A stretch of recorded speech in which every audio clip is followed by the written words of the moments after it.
नमस्कार, स्वागत है आपका संसद टीवी पर। मैं हूं मनोज वर्मा और आप देख रहे हैं हमारा खास कार्यक्रम मुद्दा आपका। आज हम बात करेंगे अवैध लोन ऐप की। दरअसल देश भर में ऐप्स के जरिए अवैध रूप से कर्ज देने वाली सैकड़ों कंपनियां ठगी का जरिया बन रही हैं। हाल ही में केंद्रीय वित्त मंत्रालय ने देश भर में अवैध लोन ऐप्स के धंधे को लेकर एक अहम बैठक की थी। इस बैठक में ये माना गया कि ये ऐप्स भारतीय रिजर्व बैंक के नियम कानून के दायरे से बाहर रहकर बड़े पैमाने पर कर्ज बांट रहे हैं। साथ ही लोगों को डरा धमकाकर ऊंची ब्याज दरों पर वसूली कर रहे हैं। अवैध ऋण ऐप्स की ठगी का शिकार लोगों के आत्महत्या के मामले भी सामने आ रहे हैं। साथ ही ईडी के छापों में काली कमाई के नेटवर्क का भी भांडाफोड़ हुआ है। मुद्दा गंभीर है, आपसे जुड़ा है, इसलिए अवैध ऋण ऐप्स के इस पूरे मामले को समझना जानना जरूरी है। क्या होती है अवैध ऐप, कैसे काम करती है अवैध लोन ऐप, क्या कहता है कानून, क्या है सरकार की तैयारी और क्या है बचाव के रास्ते। इन्हीं सब मुद्दों पर बात करेंगे। चर्चा करने के लिए खास मेहमान हमारे साथ जुड़े हुए हैं। rupiapaysa.com के एमडी मुकेश पांडे जी हमारे साथ जुड़े हैं। मुकेश जी, आपका बहुत बहुत स्वागत है संसद टीवी पर। साथ ही हम बात करेंगे साइबर कानून विशेषज्ञ खुशबू जैन जी से। खुशबू जी, आपका भी बहुत बहुत स्वागत है और बात करेंगे इस पूरे मामले में पीड़ित बनी हिलेरी मंजेश्वर जी से। हिलेरी जी, आपका भी स्वागत है संसद टीवी पर। लेकिन मुकेश जी, शुरुआत मैं आपसे करूंगा। ये जो अवैध लोन ऐप्स हैं, ये किस प्रकार के होते हैं, क्या किसे कहें अवैध इस तरह के ऐप्स के बारे में? मनोज जी, ये जो अवैध ऐप की जो चर्चा हो रही है, अगर आप नोटिस करें, जब कोरोना कोविड हुआ और बहुत लोगों की नौकरियां गई, उस समय बहुत ऐसी कंपनीज ने ये इनलीगल मोबाइल के थ्रू लोन देने की प्रक्रिया शुरू करी जी। तो उसके अंदर में वो उन लोगों को टारगेट कर रहे हैं जिनकी तनख्वाह सैलरी 30-40 हजार रुपए के करीब है। उनकी नौकरी चले जाने की वजह से उनको दिक्कत आ रही है अपने घर की रोजी रोटी, अपने घर की सारी जिम्मेदारियों को पूरा करने के लिए। तो वो उनके बहुत इजी टारगेट कस्टमर्स हैं जिनको वो मोबाइल ऐप के थ्रू फंडिंग कर रहे हैं 30 से 40 हजार रुपए तक का, और बहुत ही महंगे रेट ऑफ इंटरेस्ट पे। और ये सारे जो ऐप हैं, ये गूगल प्ले स्टोर पे किस तरीके से वैलिड हुए, किसने इसकी वैलिडिटी करी, जो कि अभी सीतारमण जी ने इसके ऊपर पॉइंट्स भी रेज करेगी। तकरीबन आरबीआई को उन्होंने इंस्ट्रक्शंस दिए हैं कि आप व्हाइट लिस्ट करें ऐसी कंपनीज को जो ऑथराइज्ड हैं इस तरीके से लीगल ऐप या पेमेंट एग्रीगेटर्स करने के लिए, ताकि वो रहे गूगल ऐप या किसी भी ओएस प्लेटफॉर्म पे, बाकी सबको डी लिस्ट किया जाए वहां से। जी। खुशबू जी, एक बड़ा मुद्दा उभर के सामने आ रहा है। अवैध लोन ऐप जो एक प्रकार से लोगों को ठग रहे हैं, लोगों को और मुसीबत में डाल रहे हैं, आप कैसे देखती हैं? और साइबर कानून इस मामले में क्या कहता है? आरबीआई की गाइडलाइंस क्या कहती हैं इस मामले में? जी, बिल्कुल सही मुद्दा उठाया है आपने। और जैसे कि मुकेश जी ने कहा कि इसको लेकर आरबीआई ने भी बहुत क्लोजली इस चीज़ों को वॉच करना शुरू किया है, क्योंकि हम जो देख रहे हैं कुछ वर्षों से ये जो लोन ऐप है, इनके ऊपर हमारी जनता का बहुत रिलायबिलिटी बढ़ गया है और लोगों ने बहुत सारा लोन लेना शुरू कर दिया है। छोटे छोटे जो लोग हैं वो लोन लेते हैं इसमें, जिसमें छोटा लोन लिया जाता है, जैसे कि एजुकेशन को लेकर या शॉपिंग को लेकर या मैरिज को लेकर या इमीडिएट अगर कोई किसी को ईएमआई भरनी है उसके लिए भी लोन ले रहे होते हैं। तो ये बहुत छोटा छोटा लोन है, और ये जो छोटा छोटा लोन है ये बहुत आसानी से मिल जाता है, बिकॉज आपको इसको अनलाइक जैसे आप बैंक में जाते हैं जिस तरीके का कोलैटरल देना पड़ता है, उसकी जो प्रोसेस होती है, ये जो है ये बहुत कम समय में आपको मिल जाता है। और इसके लिए कोलैटरल कुछ नहीं होता, कोलैटरल सिर्फ आपका एक वेरिफिकेशन करते हैं वो है। और अगर रियलिटी में बताया जाए कि ये क्या कर रहे थे, तो इनका कोलैटरल था आपकी फोटो गैलरी और आपका कॉन्टैक्ट लिस्ट। ये जो कोलैटरल है उसको लेकर जब आप पैसे वापस नहीं दिए तो होना ये लगा कि वसूली करना उन्होंने शुरू कर दिया। तो अगर मैं आपको पूरा तरीका बताऊं कि होता कैसे था और उसके बाद में आरबीआई ने क्यों किया, तो मैं 2 मिनट लूंगी उसको लेकर। होता यह है कि यूजर जो है वो ऐप स्टोर या फिर डायरेक्ट मैसेज के जरिए इस ऐप को इंस्टॉल करते हैं, एसएमएस के थ्रू, या आप इंटरनेट पे जाएंगे, आप देखेंगे तो वहां पे आपको यूआरएल्स मिलेंगे, या फिर किसी भी ऐप स्टोर पे जैसे कि गूगल प्ले स्टोर हो गया, कोई भी मार्केट प्लेस जो भी, वहां से मिल जाएगा। आपको एक बहुत ही छोटी सी चीज लिखनी होगी, instant loan, easy loan, immediate loan, free loan, तो स्मॉल लोन्स, तो आप जो कीवर्ड्स डालते हैं तो आपको हजारों की तादाद में वहां पे लिंक्स मिलेगी। जी फिर आप इसको जब इंस्टॉल करते हैं तो इंस्टॉल होते ही इस समय पे ऐप यूजर से उनके फोन बुक, उनकी गैलरी, उनके मैसेजेस वगैरह की जी एक्सेस की परमिशन मांगता है, और ये परमिशन दिए बिना ऐप इंस्टॉल ही नहीं होती है। फिर उसके बाद में केवाईसी के लिए यूजर उसका आधार कार्ड, पैन कार्ड मांगा जाता है। उसके बाद में यूजर को लोन जारी किया जाता है। तो जैसे अगर 12,000 का लोन है तो कभी 10,000 मिलता है या 8,000 रुपए मिलता है, और पीरियड उसका होता है 1 हफ्ते, 10 दिन, 15 दिन, कहीं कहीं पर 30 दिन। अब जो ये 1 हफ्ते दिया जाता है, उसकी जो मोहलत दी जाती है, लेकिन होता ये है इन रियलिटी कि 5वें दिन से ही उनके पास कॉल आना शुरू हो जाता है कि आपको लोन को रीपे करना है। अब ये कॉल जो आता है, ये कोई रजिस्टर्ड नंबर या कहीं ऑथराइज तरीके से नहीं आता है। आपको बहुत डिफरेंट डिफरेंट नंबर से व्हाट्सएप पे कॉल आना शुरू हो जाते हैं, मैसेजेस आना शुरू हो जाते हैं। फिर आती है बात की 7वें दिन वो बोलते हैं ब्याज जो है, फाइल चार्जेस है, जीएसटी है, इन सबको जोड़कर कर्ज का जो मूल है वो 2 गुना हो जाता है, कहीं कहीं पर 3 गुना हो जाता है, कहीं पे जी 4 गुना हो जाता है। तो वहां पे ये बात करना, बोलना शुरू कर देते हैं कि आप इतना पे करें। तो यहाँ पे इंसान फंस जाता है, बिकॉज जिसने छोटा लोन लिया है उसके पास में इतना इंस्टेंट पैसा नहीं है कि 1 हफ्ते बाद में वो उस हालत में है कि इतना पैसा लौटा जी पाए। तो अगर जो यूजर है वो पैसे नहीं चुका पाता है, तो वो ब्लैकमेल के 2 तरीके अपना लेते हैं। 2 तरीके ये होते हैं कि वो यूजर को बिना बताए उसका अकाउंट में फिर से कुछ रकम कर्ज के तौर पर डाल दिए जाते हैं, ताकि ब्लैकमेल का चक्र फिर से शुरू हो जाए। जी और दूसरा तरीका होता है कि पेमेंट ऐप पर जो आप अपडेट ही नहीं किया जाता है कि आपने पेमेंट कर दिया, पेमेंट नहीं किया है। अब किसी सूरत में जहां पे आपने पेमेंट ही नहीं की है, वहां पर वो शुरू हो जाता है कि वो आपको बोलते हैं आप पेमेंट दें, या आपके ये कॉन्टैक्ट लिस्ट की हम आपको वो स्क्रीनशॉट भेजते हैं जी कि अगर आपने नहीं दिया तो आपको हम इन नंबर्स पे हम आपकी डिटेल्स भेज देंगे। बहुत बार वो आपकी जो पिक्चर्स होती है गैलरी में से उसको मॉफ कर देते हैं, उसको ऑब्सीन पिक्चर बनाकर बोलते हैं हम ये भेज देंगे। तीसरे इसमें जो आपके आधार कार्ड या ये सब कार्ड्स होते हैं उनके ऊपर लिख देते हैं कि इलीगल सर्विसेज के लिए मैं अवेलेबल हूँ। इस तरीके का जो मैसेज है ये आपके जी पूरे लोगों को बिल्कुल चला जाएगा। बिल्कुल। खुशबू जी, इसके और भी पहलू हैं, मैं समझने की कोशिश करूंगा। बहुत महत्वपूर्ण मुद्दा है, बहुत महत्वपूर्ण जानकारी आप दे रही हैं। हिलेरी जी, आपके साथ क्या घटना घटी थी? आपने खुद इससे पीड़ित हैं आप, आपका क्या कहना है? जी, जी। तो हुआ ऐसा था मेरे साथ कि मैं एक सिंगल मदर हूँ, तो मुझे कुछ निजी रीज़न्स के लिए, मेरे 2 बच्चे हैं छोटे-छोटे, जी तो उनके लिए मुझे कुछ अमाउंट एक चाहिए थी। किसी और से लेने के बजाय मैं एक लोन ऐप मुझे एक प्ले स्टोर में मिला, क्रेडिट ऐप, तो उनसे मैंने कुछ ही नॉमिनल डॉक्यूमेंट्स उन्होंने माँगे और उन्होंने 30 डेज़ के लिए मुझे लोन दिया। उसके बाद मुझे वो एग्रीमेंट जब ध्यान से पढ़ा तब मुझे समझ आया कि वो लोग एनुअली 109% इंटरेस्ट चार्ज कर रहे हैं। 109%? और दूसरा कि जब पेमेंट लीजिंग के बाद जब पेमेंट का बारी आया तो मैंने कुछ इंस्टॉलमेंट पे किया एंड उनको मैंने बताया कि मैं आपको बाकी का जो भी अमाउंट है, मैंने थ्रू मेल कन्वर्सेशंस किए उनको, और उनको मैंने बताया कि मैं आपको ये एक पर्टिकुलर डेट को आपको मैं ये पेमेंट कर दूंगी, जी क्योंकि मुझे भी घर में कुछ इमीडिएट इश्यूज आ गए थे उसकी वजह से। तो उन्होंने 1 हफ्ते के बाद उन्होंने डायरेक्टली मुझे बिना बताए मेरे सारे कॉन्टैक्ट्स को मैं फोटोज, वीडियोस और कुछ एक फेक नोटिसेस भेजे, फेक लीगल नोटिसेस भेजे, और सब व्हाट्सएप पे उन्होंने बिना मेरे बताए कॉन्टैक्ट किया। उन्होंने 7 साढ़े 7 बजे के बाद मेरे घर पे कोई भी तो आ जाता था, और वसूली के लिए वो मुझसे गाली गलौज से बात करते हैं। तो ऐसे बहुत सारा उन्होंने मुझे मेंटली हैरेस किया, जो बिल्कुल भी कानूनी नहीं है, जो बिल्कुल भी कानूनी नहीं है। जी। आपने कैसे इस ऐप्स का चुनाव किया?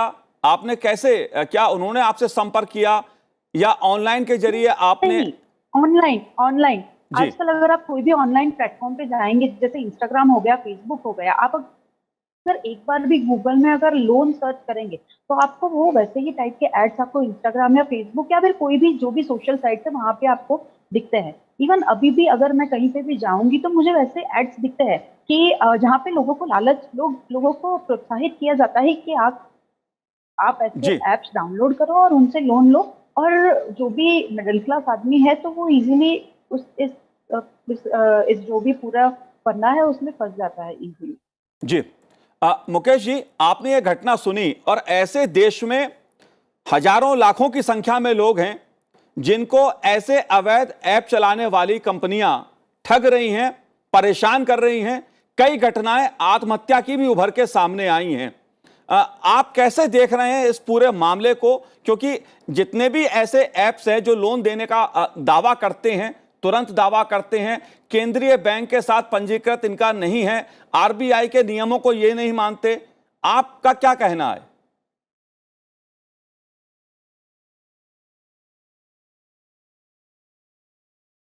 मुकेश जी, आप सुन पा रहे हैं मुझे?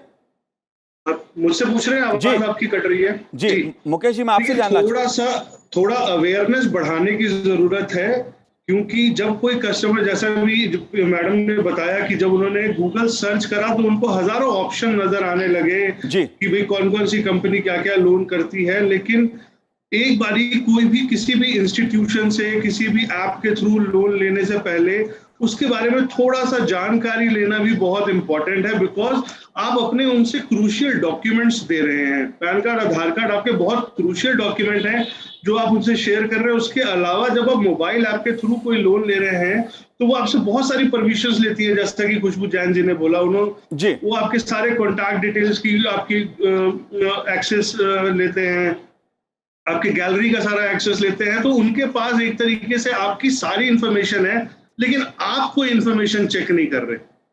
आप खुद सोचो, अगर आप किसी से अपनी इंफॉर्मेशन शेयर कर रहे हो बिना उसके बारे में जाने हुए, तो आप ट्रस्ट नहीं कर सकते। और उस ट्रस्ट को ना चेक करने की वजह से ही जो आज अनऑथराइज तरीके से रिकवरीज हो रही हैं, बहुत परेशान किया जा रहा है। पिछले तकरीबन 2 सालों से ऐसे कई एग्जाम्पल्स हमारे सामने आए हैं जहां लोगों को ब्लैकमेल किया गया है, कईयों ने सुसाइड अटेम्प्ट किया है, जैसा कि आपने खुद बोला है।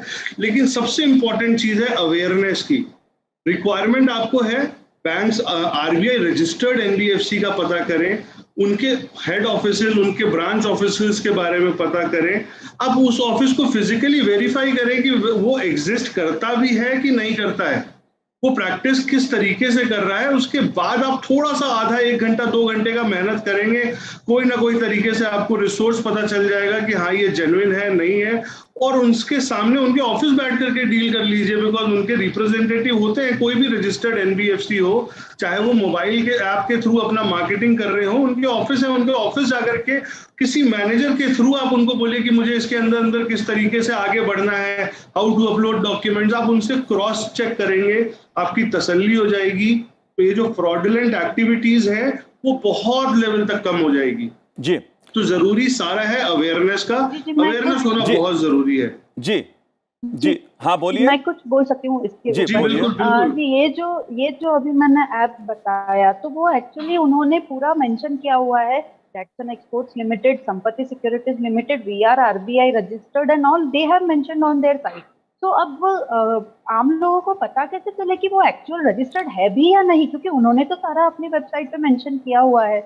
उन्होंने बड़ी इवन इफ यू विल मतलब आप अगर कॉन्ट्रैक्ट भी अगर रीड खुशबू जी, हिलेरी जी, मेंशन किया हुआ है। हिलेरी जी, खुशबू जी, ये सबसे बड़ा मुद्दा है। जागरूकता जरूरी है, आम आदमी अवेयर हो, इसके लिए जरूरी है कि सरकार भी उन्हें जागरूक करती है, बैंक भी जागरूक करते हैं कि किसी ऐसे ऐप्स के जरिए लोन लोग ना लें। लेकिन फिर भी जिस तरह से हिलेरी जी बता रही हैं कि इस प्रकार की मॉडस ऑपरेंडी है कि लोग उनके जाल में फंस जाते हैं, आप कैसे देखती हैं जो मॉडस ऑपरेंडी है पूरी उसको?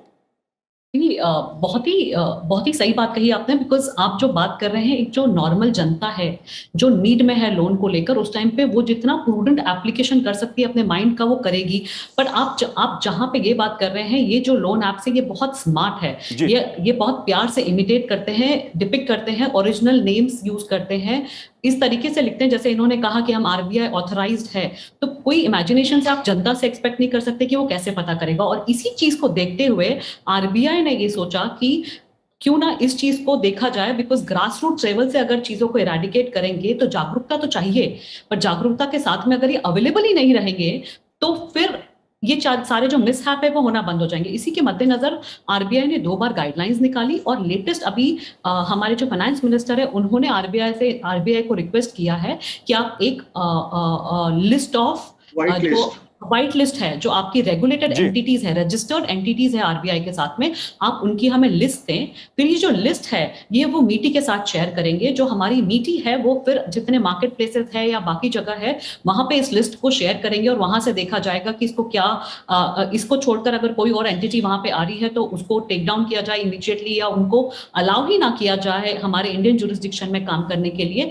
तीसरी चीज उन्होंने वहां पे बोली कि जो मिनिस्ट्री ऑफ कॉर्पोरेट अफेयर्स है हमारा, वो देखेगा कि ये जो कंपनियां हैं जो मुखौटा पहनी हुई है उनकी पहचान की जाए कि ये सच में है या नहीं है, या शेल कंपनीज है, या ये एनबीएफसी का दुरुपयोग तो नहीं कर रही है, या रजिस्ट्रेशन भी उनका वैलिड है या नहीं है, और अगर वैलिड रजिस्ट्रेशन है उसके बाद में भी ये इन चीजों को नहीं मान रहा है तो उनको कैसे रद्द किया जाएगा। तो आई थिंक बाकी सारी मिनिस्ट्रीज को इस चीज में कोलैबोरेट करना पड़ेगा, बिकॉज सिर्फ जागरूकता जो जनता में है उसको देखते हुए भी बहुत समय से 2 साल से इस चीजों के बारे में बात हो रही है, बट जागरूकता नहीं होती है। बिकॉज जब जो जरूरत में होता है उस टाइम पे एक नॉर्मली इस चीज को पता करना बहुत मुश्किल होता है। तो जो आरबीआई ने बोला गया कि रेगुलेटेड स्पेस के लिए तो आरबीआई ने बहुत सारी चीजें ले आई, जैसे कि उन्होंने बोला कि जो हाई इंटरेस्ट रेट है आप नहीं लगा सकते, आप यूनिलैटरली इंटरेस्ट रेट को चेंज नहीं कर सकते, आप जो प्रोसेस ऑफ रिकवरी है उसके नॉर्म्स लेकर आए हैं वो कि आप किस तरीके से कर सकते हैं, आप लोगों का डेटा नहीं ले सकते, और अगर आप वो डेटा को थर्ड पार्टी से शेयर कर रहे हैं फॉर रिकवरी प्रोसेस तो उसके लिए आप परमिशन लेंगे, उनको बताएंगे आपने जिसका डेटा लिया है। चौथी चीज उन्होंने बोली कि आपके जो रिकवरी एजेंट्स है उनकी डिटेल्स आप अपनी वेबसाइट पे पहले से डाल के रखेंगे, ताकि जो वो एजेंट्स है वो भी वहां पर नोन है, ताकि कोई भी मिसहैप हो, कुछ भी हो तो उसको लेकर ओरिजिनल पार्टी जो है उनके ऊपर लाइबिलिटी हो और वो उनके ऊपर एक्शन लिया जाए। चौथी चीज उन्होंने बोली आप एक ग्रीवियंस रेड्रेसल मैकेनिज्म डाले, एक ऑफिसर डाले, जिससे अगर किसी को कोई भी मुसीबत या कोई भी तकलीफ हो रही है किसी भी चीज को लेकर, रिकवरी एजेंट से लेकर पेमेंट से लेकर हरासमेंट से लेकर, अगर किसी ने अनऑथराइज्ड कॉल्स किए हैं या कोई आपका जो पिक्चर है उसको मॉफ किया है या किसी भी तरीके की इलीगल एक्टिविटीज में इन्वॉल्व हो रहे हैं वो रिकवरी को लेकर, तो वहां पे वो कंप्लेन कर सकते हैं और उसको अपील कर सकते हैं। तो ये सारे प्रावधान आरबीआई लेकर आई, बट ये किनके लिए है? ये रेगुलेटेड एंटिटीज के लिए है, और हमारा एक बहुत बड़ा पोर्शन है अनरेगुलेटेड एंटिटीज का, जिनको पकड़ना बहुत मुश्किल हो रहा है। और इनको अगर पकड़ भी लेते हैं, जैसे अभी हमने थोड़े दिनों पहले देखा कि बहुत सारे न्यूज आते हैं लॉ एनफोर्समेंट। खुशबू जी, जो ऐसे ऐप्स हैं जो अवैध रूप से संचालित हो रहे हैं, इनके जो सर्वर हैं वो चीन और हांगकांग जैसे देशों में हैं, इसको आप कैसे देखती हैं? क्योंकि ये इंटरनेशनल एक प्रकार का फ्रॉड हो रहा है जिसमें लोग फंस रहे हैं। बिल्कुल, अगर आप देखेंगे तो ये चाइना से, और मेजर पोर्शन चाइना और हांगकांग से हो रहा है। और यहाँ पर सिर्फ एक ये लोन की बात नहीं है यहाँ पर कि आप ये डिजिटल लोन दे रहे हैं और उसको लेकर आप आप बहुत एग्जॉर्बिटेंट रेट्स कर रहे हैं और आप पिक्चर मॉफ कर रहे हैं, बट आपको इसको इस तरीके से देखना होगा ये कौन से अकाउंट से आपको पैसा देते हैं, कौन से अकाउंट में आपसे पैसा लेते हैं, क्या यहाँ पे मनी लॉन्ड्रिंग तो नहीं हो रही है, क्या यहाँ पे साइबर क्राइम के जो पैसे आते हैं वहां से आपके पास तो नहीं आ रहे हैं वो पैसे, जो विक्टिम है उसके जो पैसे ट्रांसफर हो रहे हैं कहीं आपको म्यूल अकाउंट तो नहीं है। तो ये जो सारा नेक्सस, ये बहुत बड़ा नेक्सस है, हमको देखना पड़ेगा। बिकॉज ओरिजिनली अगर वो 5 करोड़ का लोन देती है कंपनी, तो क्या उसके पास 5 करोड़ एक्चुअल में उसके खुद के हैं लोन देने के लिए, या वो भी कहीं इलीगल एक्टिविटी से वहां पर आ रहा है, डिस्पर्स हो रहा है और वहां से कहीं और पहुंच रहा है। तो ये बहुत बड़ा नेक्सस है जिसको रोकने की जरूरत है। चाइना की जो आपने बात करी, आई थिंक 2013 से चाइना में इस तरीके की चीजें होती थी, और चाइना को इस चीज के बारे में जब पता चला तो चाइना ने खुद ने इसको लेकर रोक लगाई है अपने खुद की जुरिस्डिक्शन में वहां पर। उन्होंने खुद ने एक कमिटी बनाई और उन्होंने वहां पे बोला कि इस तरीके की चीजें चाइना में नहीं होगी। मैं उस कमेटी का नाम कुछ गैर सरकारी संगठन कैशलेस कंज्यूमर, ये जो है ये एक चाइनीज लोन ऐप के बारे में जो था वो उसकी पड़ताल करता है, उसके बारे में बताता है, और उन्होंने बहुत सारे इस चीज को लेकर रोक लगाई कि प्ले स्टोर में और कहीं और ये नहीं मिलेंगे।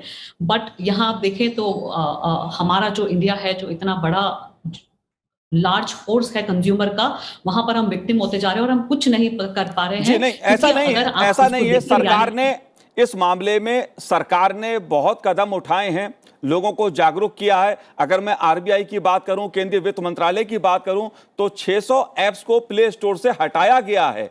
ऐसा नहीं है सरकार ने इस मामले में कुछ नहीं किया। सरकार ने 2021 के आसपास इस पूरे मामले की जांच भी करवाई थी और 1100 से ज्यादा ऐसे जो प्लेटफॉर्म है जो अवैध रूप से लोन देने का काम करते हैं, लोगों को हरास करते हैं, लोगों को परेशान करते हैं, उनको चिन्हित किया गया। हिलेरी जी, आपके मामले में अभी क्या स्थिति है?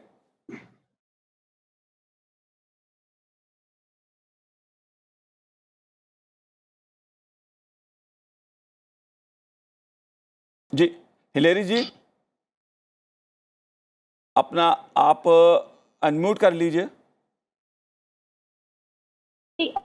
अभी भी मुझे कॉल्स तो आते ही है और कभी भी मतलब दिन के कोई भी टाइम में कॉल्स आते हैं, रात को 8 भी बजे हो, सुबह 7 भी बजे हो, और अभी भी चालू ही है उनसे बोलना। अब मैंने कितने मेल्स भी लिखे हैं, इवन मैंने कंप्लेंट्स भी रजिस्टर कराई है, बट कोई कुछ रिप्लाई देता नहीं है और वो अभी भी अवेलेबल है। अगर आप उनके रिव्यूज भी चेक करेंगे प्ले स्टोर पे जाके या ऐप पे जाके, तो वो अभी भी अवेलेबल है। लोग अभी भी परेशान हो ही रहे हैं उन चीजों से। जी, जाहिर सी बात है कि अगर आप जागरूक रहेंगे तो इस प्रकार का जो फ्रॉड हो रहा है लोन देने के नाम पे, कर्ज देने के नाम पर, जो चीन से संचालित हो रहे हैं ऐसे ऐप, उन पर से बच सकते हैं और ये बचना जरूरी है।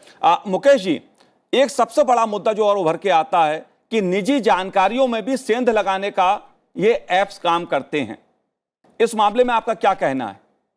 देखिए, जैसा मनोज जी आपने बोला कि 600 ऐप हटाए गए हैं, लेकिन उसी समय पे बहुत सारे ऐप वो मार्केट प्लेस पे दोबारा से आ रहे हैं। तो बहुत क्लियर इंस्ट्रक्शन इन प्लेटफॉर्म्स को देने होंगे मार्केट प्लेसेस को, चाहे वो एंड्रॉइड के हो या फिर एप्पल के हो, कि आप पूरी ड्यू डिलिजेंस करें। बिकॉज वो ड्यू डिलिजेंस उन कंपनीज की करना भी के तरफ से भी होना एक उनकी जिम्मेदारी है। बिकॉज जैसा कि हिलरी जी ने बोला कि भाई वो तो वहां पे लिखा है कि वो ऑथराइज्ड आरबीआई है, आरबीआई के थ्रू रजिस्टर्ड कंपनी है, लेकिन जो डॉक्यूमेंटेशन वो उन्होंने अपलोड करा है, अगर इंस्ट्रक्शंस हैं कि ऑथराइज्ड आरबीआई ही वहां पे अपने आप को एज अ पेमेंट एग्रीगेटर या एज अ मतलब लोन फंडर के तरीके से अपने आप को रजिस्टर्ड कर सकते हैं, तो उसके लिए जो भी रिक्विजिट डॉक्यूमेंटेशन है उनको क्लियर वो चेकलिस्ट मिलना चाहिए। और उन चेकलिस्ट को पूरा ड्यू डिलिजेंस, उनकी पूरी वेरिफिकेशन की वो ओरिजिनल सही डॉक्यूमेंट है या मॉक डॉक्यूमेंट है, क्योंकि जब वो किसी की फोटोज को मॉक कर सकते हैं तो वो मॉक डॉक्यूमेंटेशन भी दे सकते हैं। तो उसकी भी पूरी ड्यू डिलिजेंस वो मार्केट प्लेस करे, उसके बाद अलाउ करे कि वो आम पब्लिक, आम जनता को वो एप्लीकेशन यूज करने लायक दिखे। तो ये बहुत इंपॉर्टेंट है, जो कि गवर्नमेंट की तरफ से, आरबीआई की तरफ से, जितने भी मार्केट प्लेस हैं उनको एक चेकलिस्ट मिलना बहुत इंपॉर्टेंट है कि अगर ये सारे पैरामीटर्स पे कोई मोबाइल ऐप ऑपरेट करना चाह रहा है लोन्स को लेकर के, तो वो अलाउड है। और इसी बीच में जो हम कह रहे हैं कि 2000 ऐप को व्हाइट लिस्ट करने के लिए बोला है, और जो भी नए आएंगे वो ऑटोमेटिकली व्हाइट लिस्ट होते जाएंगे। तो उसके लिए फिर हमें बार बार ही उसकी ड्यू डिलिजेंस में हमारे को दिक्कत नहीं आएगी। ये बहुत इंपॉर्टेंट फैक्टर है। गूगल, खुशबू जी, अगर बात मैं गूगल की करूं या ऐसे प्लेटफॉर्म्स की करूं, क्योंकि सरकार और दुनिया भर में जो डिजिटल प्लेटफॉर्म हैं उन पर आर्थिक लेन देन अब बढ़ा है, आप कैसे देखती हैं खासतौर से ऐसे प्लेटफॉर्म्स की जो भूमिका है, उस पर आपका क्या कहना है? ये बहुत ज़रूरी भी है, बिकॉज आप जो स्मॉल लेंडिंग है ये बहुत ज़रूरी है सोसाइटी को वर्क करने के लिए। छोटे छोटे लोन्स जो है वो बहुत ज़रूरी है। ऐसा नहीं कि हम बंद कर दें कि लोन ही ना मिले, बिकॉज जो प्रोसेस होती है वर्ल्ड वाइड, अगर आप बैंक से या सेंट्रलाइज्ड तरीके से आप लोन लेते हैं तो वो एक तो छोटा लोन नहीं होता है, बड़ा लोन होता है और उसकी प्रोसेस लेंदी होती है, कोलैटरल बहुत ज़्यादा होता है। तो ये जो इमीडिएट लोन है ये हमारी जो कंट्री की अर्थव्यवस्था है, लोगों की जो छोटी छोटी ज़रूरतें हैं उसको हेल्प करता है। इसी को लेते हुए इनको बंद करना ज़रूरी नहीं है, बट इसी का फायदा उठाते हुए जो ये गैर कानूनी लोन ऐप्स है, इन्होंने इसका बहुत फायदा उठाया और इस तरीके से करना शुरू हो गया कि जो ऑथराइज्ड ऐप है लोगों को उन पे भी ट्रस्ट नहीं रहा, उन पे भी लोग नहीं कर रहे। बिकॉज ऐसा नहीं है कि अगर ऑथराइज्ड ऐप ने आपको लोन दिया है तो आप उनको पैसे वापस ही ना दें, उनके पास तो उनका बिजनेस मॉडल है। आपने अगर लोन लिया है तो बहुत ही वाजिब बात है कि आपको लोन रिटर्न करना होगा। बट जी हाँ, जो तरीके इन अनऑथराइज्ड ऐप्स ने बनाना शुरू कर दिए हैं वो बहुत गलत है और उसी को लेकर आई थिंक आरबीआई ने जो एकदम स्ट्रिक्ट एक्शन लिया है और हमारी फाइनेंस मिनिस्ट्री जो बहुत ही बहुत ही कड़क रूप से इस चीज को लेकर हर थोड़े दिनों में कुछ नई गाइडलाइंस लेकर आ रही है। अगर आप देखिए हमारी लॉ एनफोर्समेंट भी इस चीज को बात कर रही है कि जितने पेमेंट गेटवेज अगर इसमें यूज होते हैं तो उनको भी समन्स इशू हुए हैं, उनके ऊपर भी इन्वेस्टिगेशन हो रही है। रिसेंटली आप देखेंगे बहुत न्यूज़पेपर्स में इस चीज के बारे में आता है कि अगर आप इन अनऑथराइज्ड डिजिटल लेंडिंग एप्स को एज अ सर्विस दे रहे हैं, एज अ पेमेंट गेटवे, तो आपके ऊपर एक्शन ली जाएगी, आप डिटेल्स दें और सब कुछ करें। बट इन सबको देखते हुए हमें ये एक बहुत ही लार्जर रूप में या बहुत ही इंटरनेशनल रूप में इस चीज को देखना पड़ेगा, बिकॉज ये सिर्फ एक एजेंसी, लॉ एनफोर्समेंट एजेंसी या एक मिनिस्ट्री का काम नहीं है। यहाँ पे सारी चीजों को कोलैबोरेट करके आपको इस तरीके की एक्शन लेनी होगी कि इंडिया के जुरिस्डिक्शन में ये जो भी एप्स है जो चाइना, हांगकांग, नॉर्थ कोरिया और इन जगह से ओरिजिनेट होकर यहाँ पर आ रही है, तो आप इनको रोक दें। बिकॉज हम जिनको पकड़ पाते हैं वो लोग हैं जो यहाँ पे आके रिकवरी करते हैं, जो इंडियंस है जो रिकवरी करते हैं। बट एक्चुअल में जो मनी आ रही है, जा रही है, जो एक्चुअल ओरिजिनेटर है उसको पकड़ना बहुत मुश्किल हो गया, बिकॉज वो कहीं चाइना या कहीं और पर्दे के पीछे है। दूसरी चीज, ये जो ऐप स्टोर्स हैं गूगल और ये जो है जहां पर ये अवेलेबल होती है, यहाँ पर इनकी डिटेल्स नहीं ली जाती, जहां पे इनकी कोई डिटेल्स नहीं पता होती है। $50 जैसी कुछ छोटी सी एक आपको फीस पे करनी होती है एक ऐप खोलने के लिए, और वो पेमेंट कहीं से भी आ सकती है। तो अगर मैं कल से बोलूं, किसी का भी मैं नाम डाल के बोलूं कि मैं ये हूं, तो क्रॉस वेरिफिकेशन, KYC, इनके कोई स्टैंडर्ड्स इन्होंने मेंटेन नहीं किए। तो अगर इस तरीके की सर्विसेज आप प्रोवाइड कर रहे हैं, आप प्लेटफॉर्म है, माना आप प्लेटफॉर्म है, बट आपकी भी जिम्मेदारी बनती है कि अगर इस तरीके की चीजें आपके प्लेटफॉर्म में हो रही है तो आप कोई लेयर ऑफ सिक्योरिटी तो रखे, वहां पे KYC रखे कि जिस चीज को वो बोल रहे हैं, हम इस चीजों को आप इस तरीके की सर्विसेज दे रहे हैं, तो वेदर उनके पास में वो सर्विसेज देने की भी अथॉरिटी है या नहीं है, और देने के बाद में भी क्या वो एक्चुअल में ये चीज कर रहे हैं या नहीं कर रहे हैं, ये जवाबदारी प्लेटफॉर्म्स की बनती है। पर प्लेटफॉर्म्स को छोड़ के भी और बहुत सारा ग्रे एरिया है जहां पे ये एप्स अवेलेबल है। हेंस मैं ये कह रही हूँ कि जो हमारी मिनिस्ट्रीज है सबको साथ में काम करके, और ये कर ही रहे हैं, ऐसा नहीं है कि नहीं कर रहे हैं। जो लेटेस्ट स्टेटमेंट फाइनेंस मिनिस्ट्री का था वो यही था कि सारी मिनिस्ट्रीज मिलकर इस चीज को लेकर एक सॉल्यूशन लेकर आएगी, जहां पे मिनिस्ट्री ऑफ फाइनेंस, नीति, जी बिल्कुल, RBI, बिल्कुल खुशबू जी, इसमें चाहे वित्त मंत्रालय हो या RBI हो, भारत सरकार के दूसरे मंत्रालय हो, सभी इस प्रकार की कोशिश करते हैं कि इस प्रकार का जो फ्रॉड करने वाली कंपनियां हैं, जो अवैध लोन देकर लोगों को प्रताड़ित करती हैं, इन पर अंकुश लगे। सरकार इसके लिए नियम भी बनाती है, कानून भी बनाती है, लेकिन कुछ जो दायित्व है, कुछ जो कर्तव्य है, अधिकार है, वो जनता का भी है कि जनता जागरूक बनेगी तभी ऐसे फ्रॉड लोगों से बच पाएगी। इसलिए सस्ते के झांसे में ना आए, तुरंत के झांसे में ना आए, ऐसे अवैध ऐप से बचें, खुद को भी बचें और परिवार को भी बचाएं। आप तीनों ने इस चर्चा में भाग लिया, आपका बहुत बहुत शुक्रिया हमसे बात करने के लिए। तो आज हमारे इस कार्यक्रम में इतना ही, मुझे दीजिए आज्ञा, नमस्कार।